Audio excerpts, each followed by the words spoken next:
So this one is easy. This is some great winter soup. It's my beef parsley mushroom soup. It's fucking delicious. Soup is relatively easy to make. The ingredients are pretty simple. Screenshot this to make things simple. First thing you want to do is take your beef neck bones and your ground chuck and put it in a pot of cold water. You want it to be completely submerged, so you're going to need a big pot. I got this big orange one off Amazon, but yeah, the beef has need to be completely submerged and boiled. While boiling, we're going to start with our other ingredients. First thing you want to do is peel some carrots. Carrots are relatively easy to peel and then chop. As you can see, I'm not using a knife. I'm using this metal thingy that gives them like this cool texture. And everyone knows how to chop up carrots. This is pretty simple. It's pretty straightforward. And there you go. There's the chopped carrots. Now we're moving right along to the celery. Celery is pretty simple too. You just kind of make sure you wash it. Washing is very important. Then you want to cut off the ends. Yeah, look at this celery. It's so pretty right there. But yeah, then you want to go ahead and cut off the ends that you don't want to use.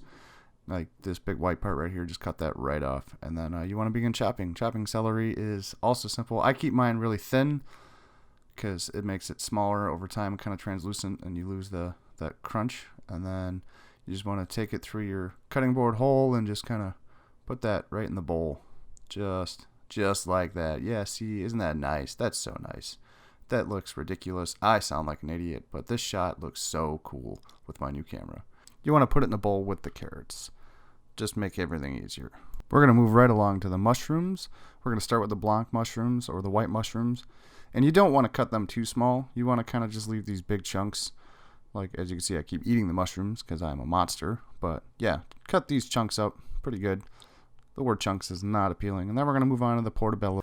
The technique here is fairly simple. You cut one side and then you flip it and then you cut the other side and get these nice sized pieces. You do not cut your fingers off because that would be very bad. You just want to go ahead and keep cutting the mushroom and not your fingers. It's very important. And then once you're done, you'll have these nice sized pieces right here. And then you can go ahead and eat a couple of them and then throw them in the bowl with the rest of the other vegetables because that's where they go, in the bowl. Next is the prepping of the baby bellas, which you should wash them. It's very important to wash them. Don't do what I'm about to do of just opening the package and throwing them in there. I bought the pre-cut stuff, so I thought that I was smarter by doing that, but it's very important to wash them every time. Now we're going to move on to the green onions, and you want to cut the little tags off, and then you want to keep them bunched together while you're chopping because it makes life so much easier rather than chopping them individually. You want to chop them all as a bunch because then you can get so much more done so much faster. See? Look at how fast that done. That's so easy. Once they are chopped up, you want to go ahead and put them in a new bowl because your other bowl is full. And then you want to move right along into the white onions.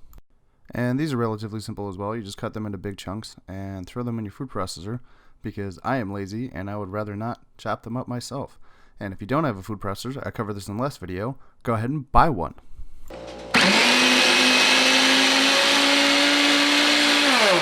And then go ahead and throw them in the bowl with the green onions. Which brings us to our fresh parsley. Finally, the fresh parsley. And then you don't really want to use a knife to cut these. As you can see, I made the mistake and was cutting it with a knife first.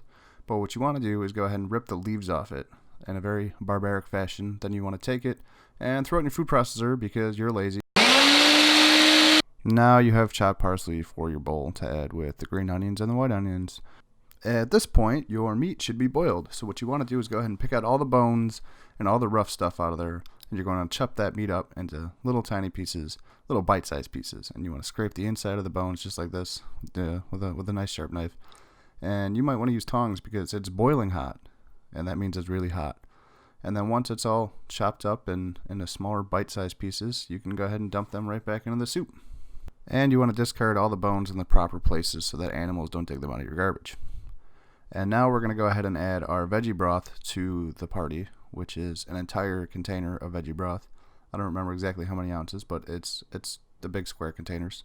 And then you go ahead and dump your 2 bowls of veggies. There's the carrots and there's the onions. And after that, you want to go ahead and don't mix it with your hand. You want to add some salt and some freshly ground pepper out of your peppercorn thingy. And then you're going to want to mix it up and chug a beer like an adult. Once it's mixed together, you want to cover it and put it on medium to low heat for at least 4 hours. And now after 4 hours, everything is soft and tender and delicious. It is so good. And the mushrooms are earthy, delicious. Celery. Beef is robust. Carrots and parsley are good. Hey, if you like that video, don't forget to share, like, and subscribe. Also, put one here. I'll put one here.